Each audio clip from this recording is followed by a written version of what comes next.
I'm Olivia, and I'm 12 years old. My mother just told me I'm interfering with their marriage while packing my entire life into 2 suitcases. Every book, every piece of clothing, every childhood memory, all crammed together like I'm being erased from this house forever. Sweetheart, it's just temporary, she says without looking at me, folding my favorite dress with the same care she'd give dirty laundry.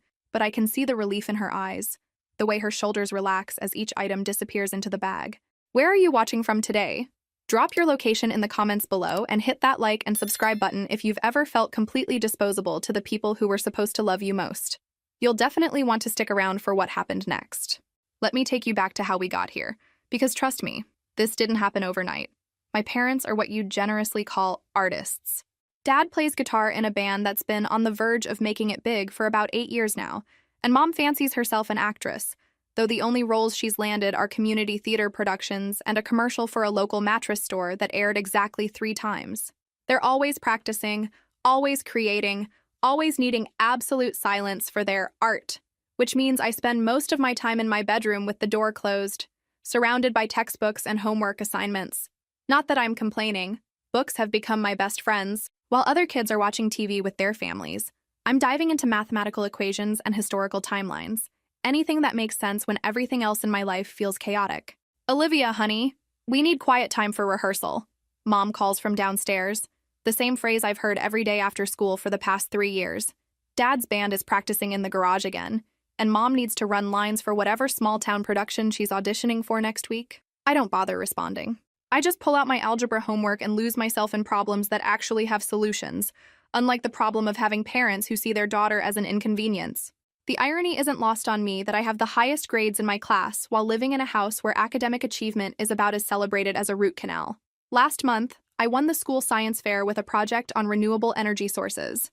You know what my parents said? That's nice, sweetheart. Now could you keep it down? We're trying to work on harmonies. But here's the thing about being 12 and essentially raising yourself, you get really good at reading people. And lately, I've been reading some pretty concerning signals.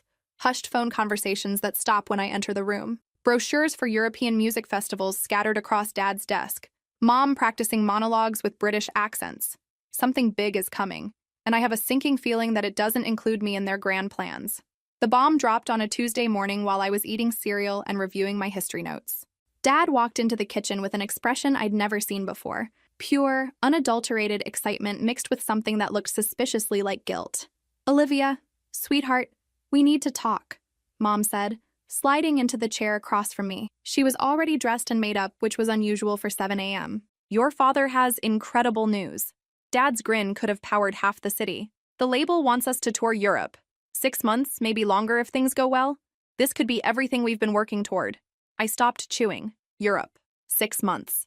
The pieces clicked into place with sickening clarity. That's great, Dad, I said carefully, because I'd learned early that enthusiasm was expected even when my world was crumbling. When do you leave? That's the thing. Mom jumped in, her voice taking on that artificially bright tone she used when delivering bad news. I have audition opportunities there too. Theater companies, film work. It's a chance for both of us to really establish ourselves internationally. I nodded slowly, my spoon suspended over my cereal bowl. And me? The pause was everything I needed to know. They'd discussed this extensively, had probably stayed up late weighing their options, and somehow their 12-year-old daughter had ended up in the obstacles to overcome column rather than the family to protect one. Well, Dad cleared his throat. We think it would be best if you stayed with Uncle Richard for a while, just until we get settled and can figure out arrangements. Uncle Richard, Dad's older brother who lived in the nice part of town with his wife Sarah. I'd met them maybe 5 times in my entire life, usually at Christmas or 4th of July barbecues where they made polite conversation and gave me books for presents. How long is a while? I asked, though I was pretty sure I already knew. Mom reached across the table and squeezed my hand. Oh, honey, probably just a few months. If things don't work out over there, we'll be back before you know it. But she was already mentally packing, I could see it in her eyes. This wasn't a business trip or a short adventure. This was an escape plan that had been months in the making, and I was the anchor they were finally cutting loose. Uncle Richard already said yes? We spoke with him last night, Dad admitted. He and Sarah are excited to have you. They've always wanted kids, you know. Right. Because I was so forgettable that they'd discussed my entire future without including me in the conversation. I was 12, not 2.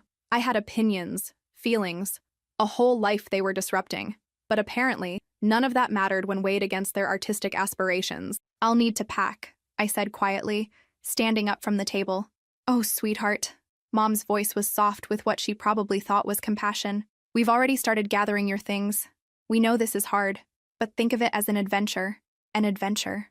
That's what they were calling the systematic dismantling of the only life I'd ever known. Uncle Richard's house looks like something from a magazine, all clean lines and perfectly manicured lawns.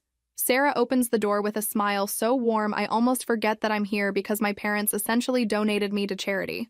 "Olivia, we're so excited to have you," she says. And the crazy thing is, she actually sounds like she means it. "Come on, let me show you your room. Your room. Not the guest room, not where you'll be sleeping temporarily.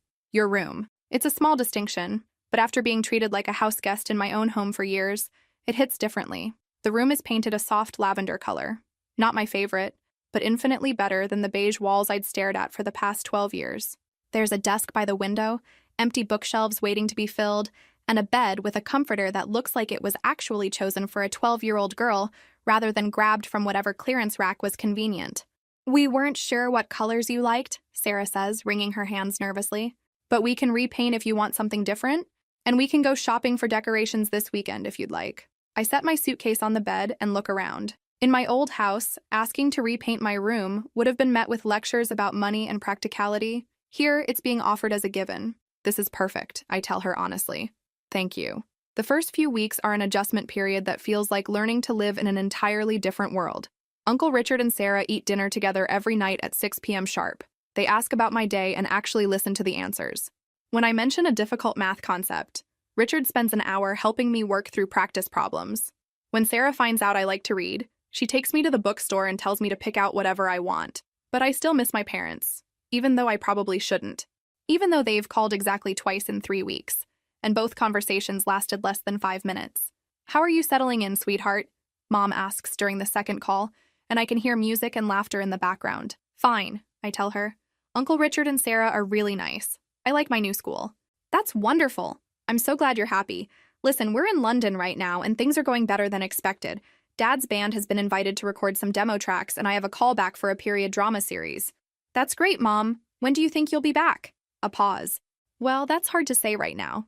These opportunities don't come along very often, you know? But we miss you terribly." "Do you, though?" I want to ask. "Because if you missed me terribly, wouldn't you want to come home? Wouldn't you have called more than twice in almost a month?" "I miss you too," I say instead, because it's what she wants to hear. "Good. Now, be good for your uncle and aunt, okay? We'll talk soon." Soon turns out to be another 2 weeks. The calls become sporadic, always brief, always filled with exciting updates about their European adventure and vague promises about future plans. I start to understand that I'm not temporarily inconvenienced by their absence. I'm permanently replaced by their new life. Spring arrives with an unexpected promise that changes everything. Mom calls on a Saturday morning, and for the first time in months, she sounds like the mother I remember from when I was younger. "Sweetheart, I have the most wonderful news," she says, her voice bubbling with excitement. "We're going to be back for your 13th birthday. I wouldn't miss it for the world." My heart does this ridiculous little leap, the kind that makes you realize you've been holding your breath for months without knowing it. "Really? You're coming home?" "Of course. My baby is turning 13. That's a big milestone. We'll celebrate properly. Just you wait." For the first time since moving in with Uncle Richard and Sarah, I feel like maybe this whole situation isn't permanent. Maybe my parents do miss me. Maybe they've realized that their careers aren't worth losing their daughter. "When?" I ask, already mentally counting down the days. My birthday is still 4 months away, but suddenly I can picture it perfectly. Mom making my favorite chocolate cake, Dad playing guitar while we sing, the 3 of us together again like a real family. April 15th, just like we planned. I've already marked it on the calendar. I hang up the phone with more hope than I've felt since this whole nightmare began. Sarah finds me in my room later that afternoon, staring at my wall calendar with a big red circle around April 15th. "Your parents called?" she asks gently. "They're coming back for my birthday," I tell her, unable to keep the excitement out of my voice. Mom promised. Sarah's expression is carefully neutral. "That's wonderful, honey. How would you like to celebrate?" For the first time since moving here, I let myself dream big. Could we have a party? With friends from school? I've never had a real birthday party before. "Of course," Sarah says immediately. "We'll make it perfect. Garden party with decorations, games, whatever you want." The next 4 months pass in a blur of planning and anticipation. Sarah and I design invitations, plan a menu, and create decorations. I invite every friend I've made at my new school, all 8 of them, which feels like a massive improvement over the 0 friends I had at my old school where I was too busy studying to socialize. Richard helps me string lights in the garden and sets up a sound system for music. They're putting more effort into this party than my parents ever put into, well, anything involving me. 2 weeks before my birthday, I call Mom to confirm the plans. Mom, should I tell Uncle Richard and Sarah what time you'll be here? Sarah wants to time the cake for when you arrive. Another pause. Longer this time. Oh, sweetheart, about that. Things are a bit complicated right now. Dad's band has an opportunity to open for a major group, and the dates conflict with your birthday weekend. My stomach drops, but I force my voice to stay steady. So you'll come afterward? Well, we're trying to work something out. You understand how important this is for us, right? This could change everything. I understand that your daughter's 13th birthday matters less than opening for a band I've never heard of, I think, but don't say. Sure, Mom, I understand. You're such a mature girl, Olivia. We raised you right. No, I want to tell her. Uncle Richard and Sarah are raising me right. You abandoned me for your dreams and left other people to handle the messy parts of having a child. But I just say, thanks, Mom, because what else can I say?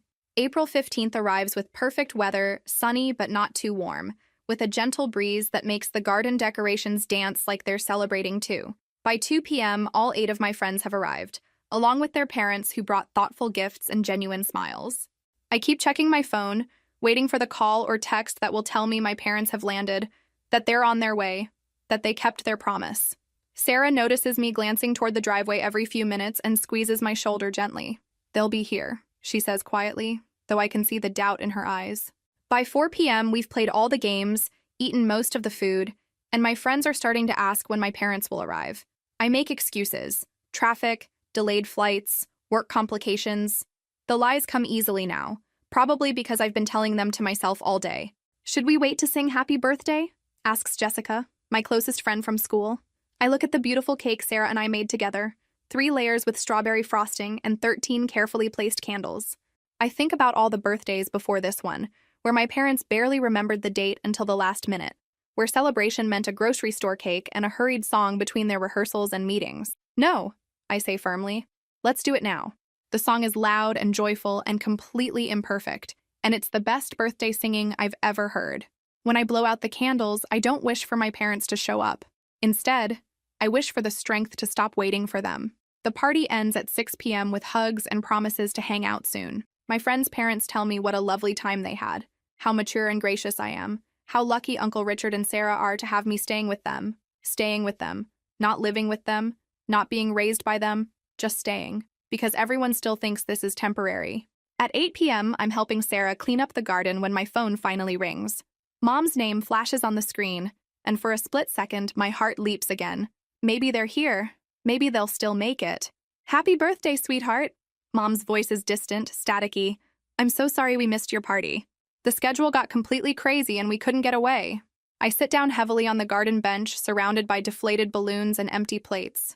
It's okay, Mom. Tell me all about it. Did you have fun? Did Sarah take pictures? She wants me to make her feel better about missing my birthday. She wants me to absolve her of guilt by describing how wonderful it was without them. Yeah, it was great, I say flatly. Really great. I'm so glad. We'll make it up to you, I promise. Maybe Christmas, or your 14th birthday for sure.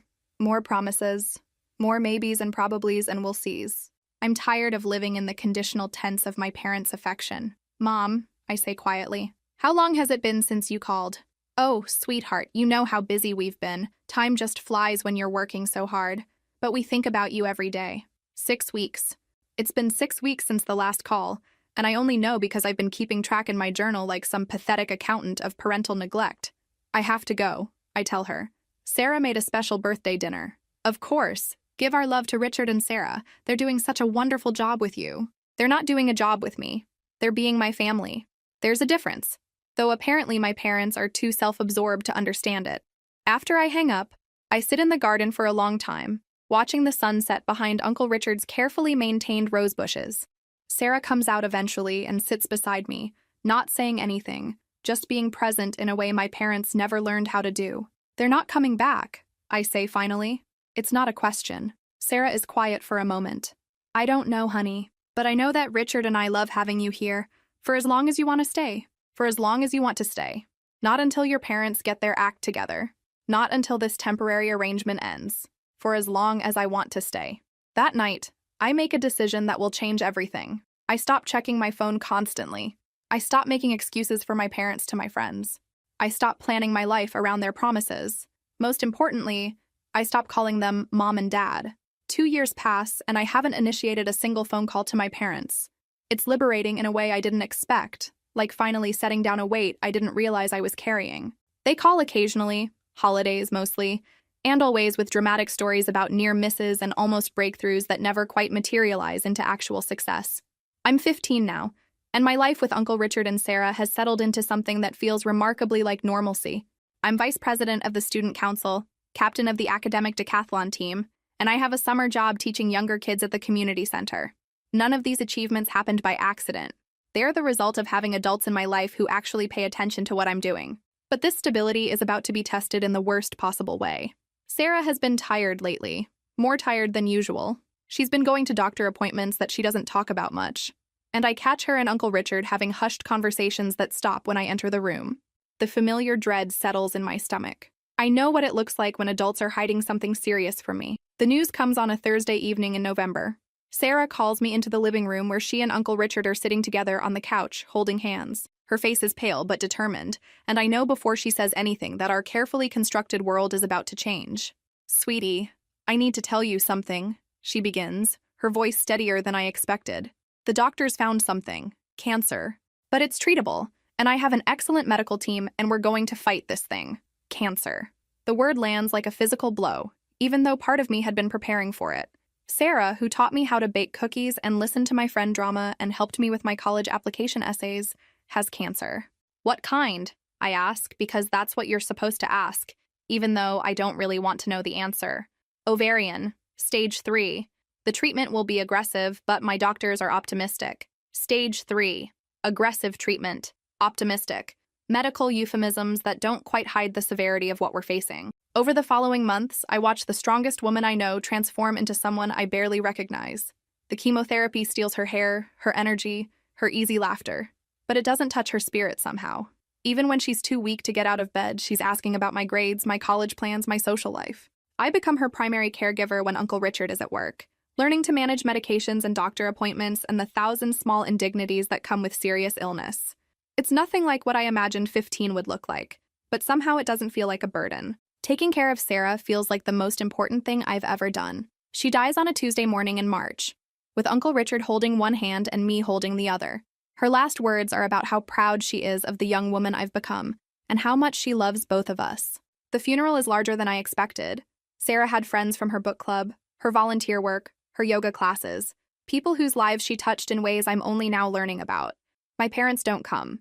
They send flowers and a card that says they're thinking of us during this difficult time, as if we're distant acquaintances rather than family. In the weeks after Sarah's death, Uncle Richard and I navigate grief together in a way that feels both devastatingly sad and surprisingly intimate. We eat dinner together in silence sometimes, both lost in memories. He teaches me about managing household finances and investment portfolios, not because he's trying to burden me with adult responsibilities, but because he wants me to be prepared for life in a way he never was at my age. "Your parents," he says one evening while we're organizing Sarah's books to donate to the library, "they love you in their own way. But love isn't enough if it doesn't come with commitment." It's the closest thing to criticism of his brother that I've ever heard from him, and it means everything. "You and Sarah committed to me," I tell him, "even when you didn't have to." "We didn't have to," he agrees. "We wanted to." That's what family means, Olivia. Wanting to, not having to. I think about this conversation for months afterward, because it crystallizes something I've been feeling but couldn't articulate. My biological parents gave me life, but Uncle Richard and Sarah gave me family. There's a profound difference between the two, and I'm only just beginning to understand how rare and precious the latter really is. Life after Sarah's death settles into a new rhythm, one that revolves around Uncle Richard and me figuring out how to be a family of two. He throws himself into teaching me everything Sarah would have wanted me to know, and plenty she probably wouldn't have thought to include. "Money," he says one Saturday morning over coffee, spreading financial documents across the dining room table, "is not about having it.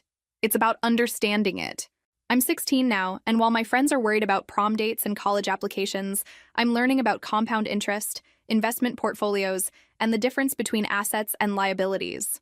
Some people might call this an unusual way to spend weekends, but honestly, after years of watching my parents make every decision based on whatever sounded most exciting in the moment, there's something deeply comforting about understanding how financial security actually works.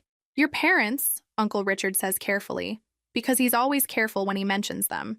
They see money as something that comes and goes, like weather, but wealth is built slowly, deliberately, over time. He shows me his investment accounts, explains how he turned a modest salary into something substantial through patience and smart choices.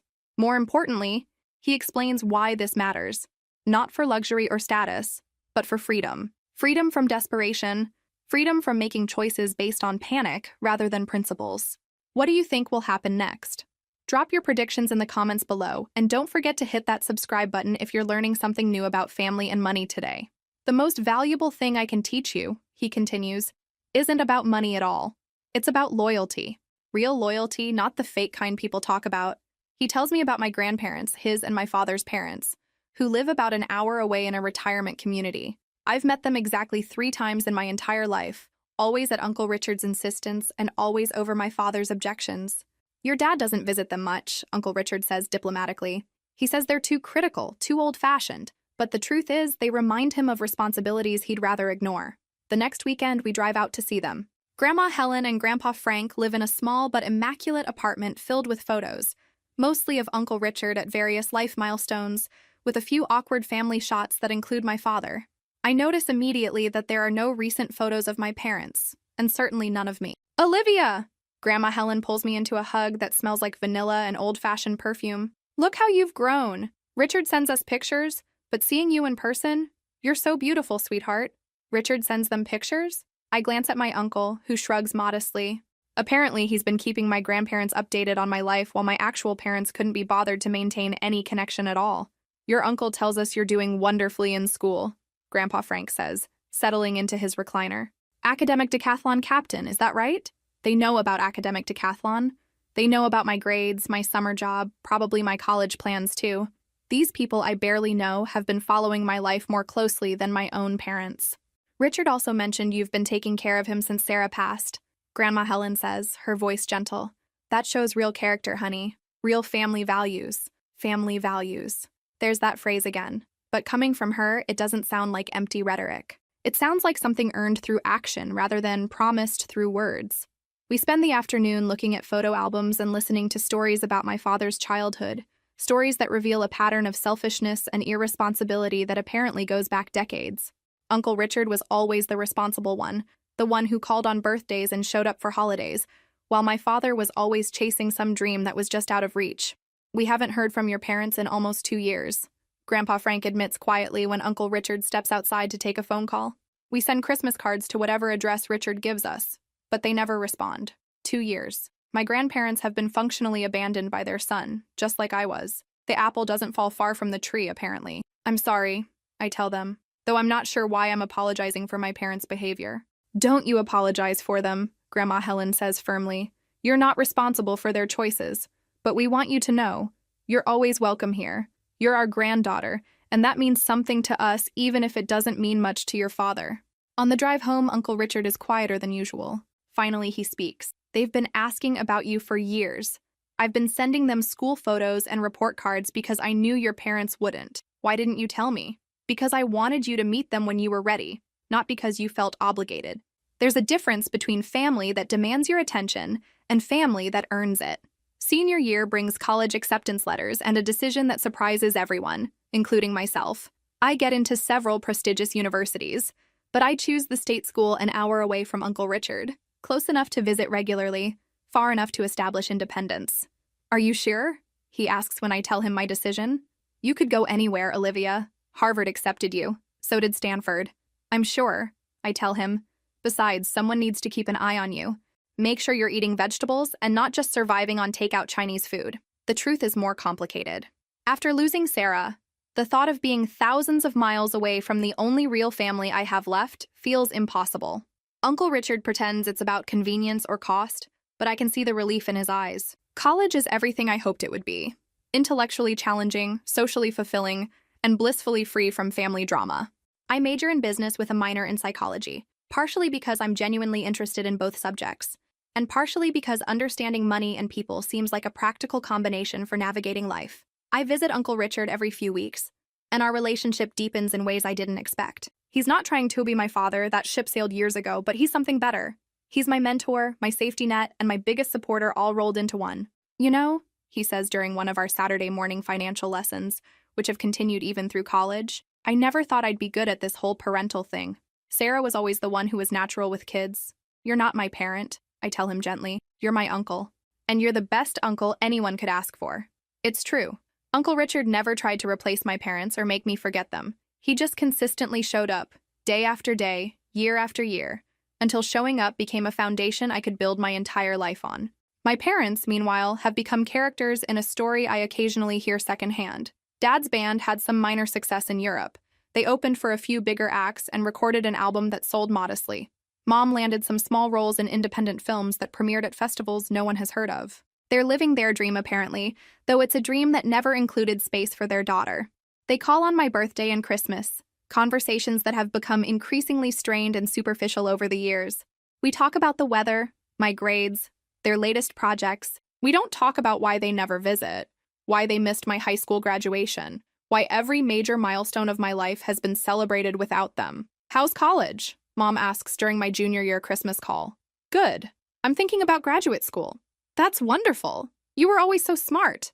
You get that from me, you know. Do I want to ask? Because the intelligence I'm most proud of is the kind that Uncle Richard taught me. Emotional intelligence, financial literacy, the wisdom to distinguish between what people say and what they do. Uncle Richard has been helping me research programs, I tell her instead. A pause. That's nice. How is Richard? We should really call him more often. Should. Another word that means nothing coming from her. She should call him more often, just like she should have been present for my childhood, just like she should have prioritized her daughter over her career at least occasionally. He's good, I say. Healthy. Happy. Good. Well, your father sends his love. He's in the studio today working on some new material. Of course he is. Dad is always in the studio, or on stage, or in meetings, or anywhere that isn't here having this conversation with his daughter. After I hang up, I sit in my dorm room feeling oddly empty. These calls used to devastate me, but now they just feel like obligations we're all going through the motions to fulfill. My parents check stayed in touch with daughter off their list, and I check maintained relationship with parents off mine, and we all pretend it means something. But it doesn't. Not anymore. I graduate summa cum laude with a degree in business and immediately land a position at a consulting firm in the city.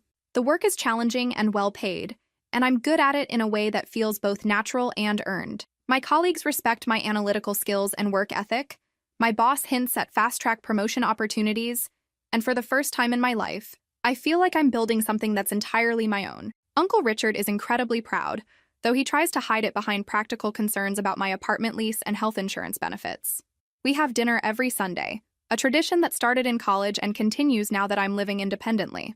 These dinners are the highlight of my week, not because my life is lacking, but because spending time with Uncle Richard feels like coming home. You know, he says over dessert one Sunday when I'm 25, I've been thinking about updating my will. I nearly choke on my coffee. Uncle Richard, you're not even 60. Why are you thinking about wills? Because smart people plan ahead, and because I want to make sure everything I've worked for goes to the right places when the time comes. He's always been practical about mortality, a trait Sarah's death reinforced rather than created. He has excellent health insurance, a comprehensive estate plan, and the kind of methodical approach to life planning that comes from understanding that tomorrow isn't guaranteed. I don't want to talk about this, I tell him honestly. I know, but we need to. You're the most important person in my life, Olivia. You're the daughter Sarah and I never had, and you're the only family member who's ever consistently been present and reliable. I want you to understand what that means to me. Over the following months, he involves me in financial planning conversations that feel both overwhelming and necessary. He explains his investment strategy, his philanthropic goals, his hopes for how his wealth might be used after he's gone. Most importantly, he explains his reasoning. Your parents made their choice years ago, he says bluntly. They chose their careers over their responsibilities. I respect their right to make that choice, but I don't have to reward it. What about your parents, Grandma and Grandpa? They're financially secure. I've already set aside provisions for their care for as long as they need it. But the bulk of everything, the house, the investments, the business interests, that's for you. Uncle Richard, you earned it, Olivia.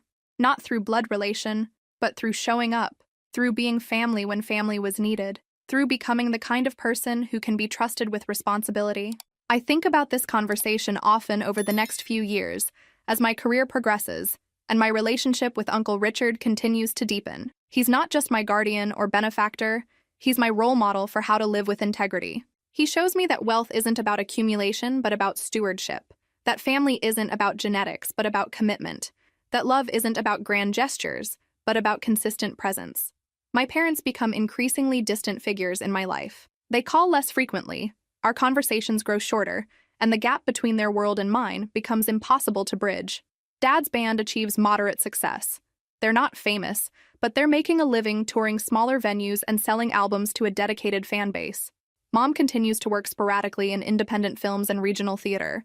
They're not unhappy, from what I can tell, but they're also not interested in any life that includes the complications of parenthood. Which is fine, honestly.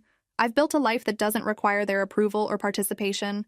I have meaningful work, close friendships, a romantic relationship with a wonderful man who understands that Uncle Richard is non-negotiable in my life. I'm successful, independent, and happy in ways that have nothing to do with them. But sometimes, late at night, I still wonder what it would have been like to have parents who fought to stay in my life rather than fighting to escape it. The call comes at 3 a.m. on a Tuesday in November. I fumble for my phone, instantly awake because middle-of-the-night calls never bring good news. Olivia? The voice is unfamiliar. Professional, careful, sympathetic in the way that medical professionals are trained to be. This is Dr. Martinez from St. Mary's Hospital. You're listed as the emergency contact for Richard Harrison. Uncle Richard. My heart stops. What happened? Is he okay? I'm sorry, but Mr. Harrison suffered a massive heart attack at his home this evening. A neighbor heard his dog barking and called 911, but by the time paramedics arrived, I'm so sorry, he didn't survive. The words hit like physical blows. Massive heart attack. Didn't survive.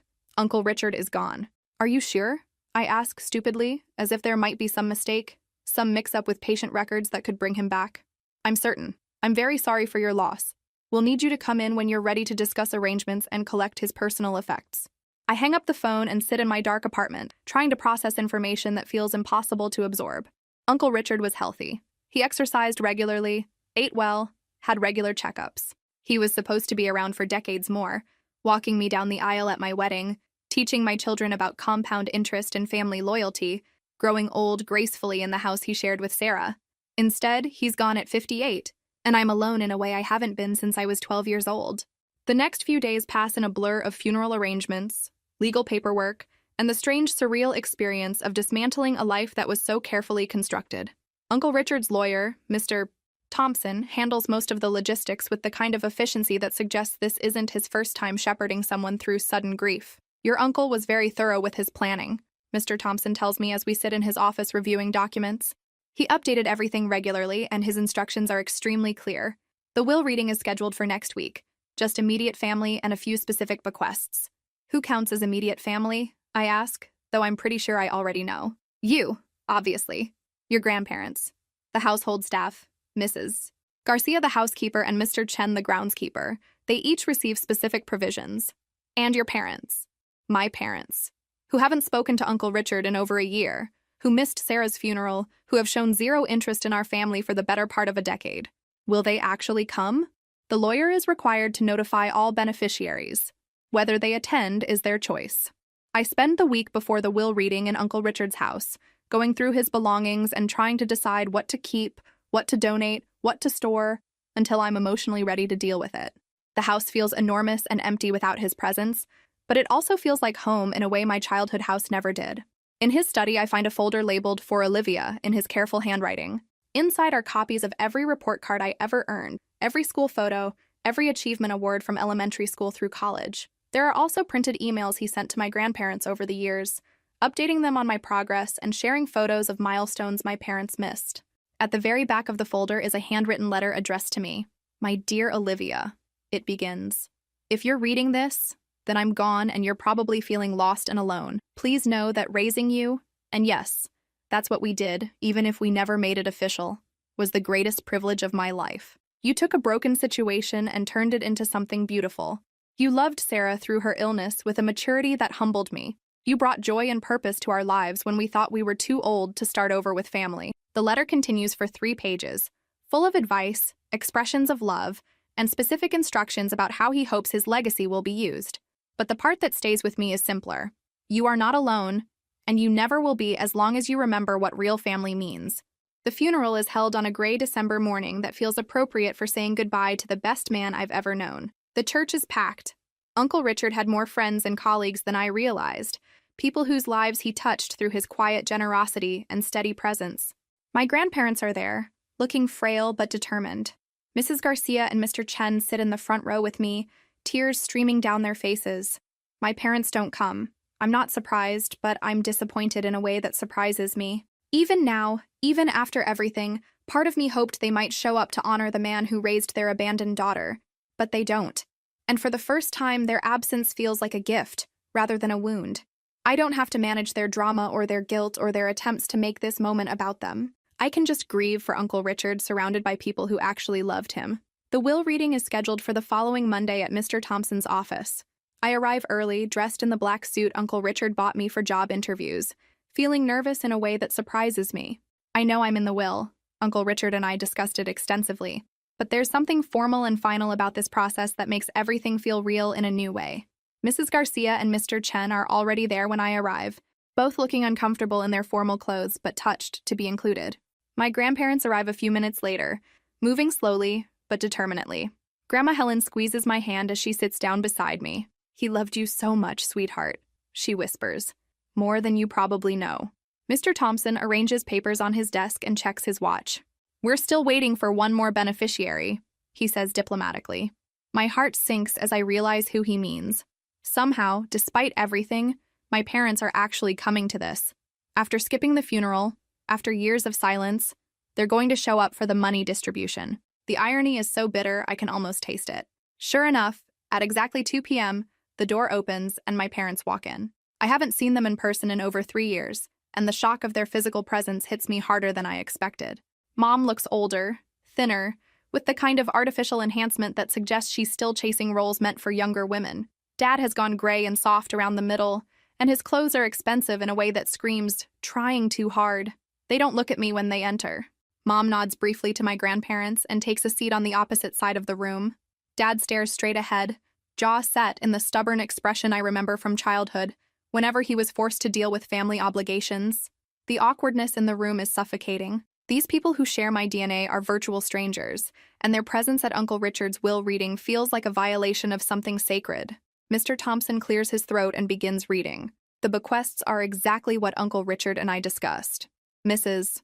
Garcia receives the guest house on the property, plus a substantial cash settlement, enough to retire comfortably. Mr. Chen gets the garden cottage and his own financial provision. My grandparents receive enhanced trust funds to ensure their care for life. To my beloved niece Olivia, Mr. Thompson continues, who became the daughter I never had and the finest person I've ever known, I leave the remainder of my estate. This includes the family home, all investment accounts, the art collection, vintage car collection, and all other assets not otherwise specified. The total value of this bequest is approximately $12 million. $12 million. Even knowing it was coming, hearing the number spoken aloud takes my breath away. I'm 27 years old, and Uncle Richard has just made me financially independent for life. But before I can fully process this information, my mother stands up abruptly. "I'm sorry," she says, her voice sharp and incredulous. "But this can't be right. Richard was my husband's brother. I'm family too. Where's my inheritance?" The entitlement in her voice is staggering. She abandoned her own daughter, ignored her brother-in-law for years, skipped his funeral, and now she's demanding money? Mr. Thompson consults his papers calmly. "Mrs. Harrison, you and your husband are not named as beneficiaries in this will." "That's impossible," Dad says, speaking for the first time. "We're his only family besides Olivia. There must be some mistake." "There's no mistake," Mr. Thompson replies. Mr. Harrison was very specific about his intentions. He left detailed instructions explaining his decisions. Mom's face flushes red. "This is ridiculous. I demand at least half of whatever she's getting," she says, pointing at me like I'm a stranger rather than her daughter. "We're his brother and sister-in-law. We have legal rights." Legal rights. After 15 years of abandonment and neglect, she thinks she has legal rights to Uncle Richard's money. I stand up slowly, feeling calmer than I have any right to feel. This is the moment I've been unconsciously preparing for my entire adult life. Actually, Mom, I say, and my voice comes out steady and clear. You don't have any legal rights to Uncle Richard's estate. But please go ahead and explain to everyone here why you think you deserve half of his money. She looks startled that I'm speaking directly to her, like she expected me to sit quietly while she demanded my inheritance. I'm family, Olivia. Blood family. That has to count for something. You're right. It does count for something. Let me tell you exactly what it counted for Uncle Richard. I turn to address the room, including my grandparents who are watching this scene with undisguised disgust. For those of you who don't know the full story, my parents dumped me on Uncle Richard's doorstep when I was 12 years old because I was interfering with their marriage and their artistic careers in Europe. Mom's face goes pale. That's not how it happened. We were going through a difficult time. You left me with people you barely knew, I continue, for what you said would be a few months. That was 15 years ago. In that time, you missed my 13th birthday after promising you'd be there. You missed my high school graduation. You missed Sarah's funeral. You missed Uncle Richard's funeral. But you sure didn't miss this will reading, did you? The silence in the room is deafening. Mrs. Garcia is staring at my parents with open horror. My grandparents look like they want to disappear into their chairs from secondhand embarrassment. We were building our careers, Dad says weakly. We thought Richard and Sarah could provide stability. They could, and they did. They gave me everything you never bothered to. Love, attention, guidance, and yes, financial security. Uncle Richard taught me about money, about family, about what real commitment looks like. Do you want to know what else he taught me? I walk over to Mr. Thompson's desk and pick up a folder I brought with me. He taught me to keep records. So I have documentation of every phone call, every missed birthday, every broken promise. I have a timeline of your complete abandonment of your parental responsibilities. I open the folder and pull out a printed spreadsheet. In the 15 years since you left me here, you called me an average of 3.2 times per year. The longest conversation we had was 12 minutes. The shortest was 45 seconds. That was the call when you wished me happy birthday 2 weeks late because you forgot the actual date. Mom is crying now, but they're angry tears, not remorseful ones. You can't just punish us forever for trying to build a life. I'm not punishing you, I interrupt. I'm simply not rewarding you. There's a difference. I turn back to face the room. Uncle Richard spent his money on my education, my health care, my emotional well-being. He invested in me when you walked away. He earned the right to decide where his assets go, and he chose to leave them to someone who actually functioned as family. But you're getting $12 million, Mom shouts. Surely you can spare some for the people who gave you life. And there it is. The entitlement laid bare.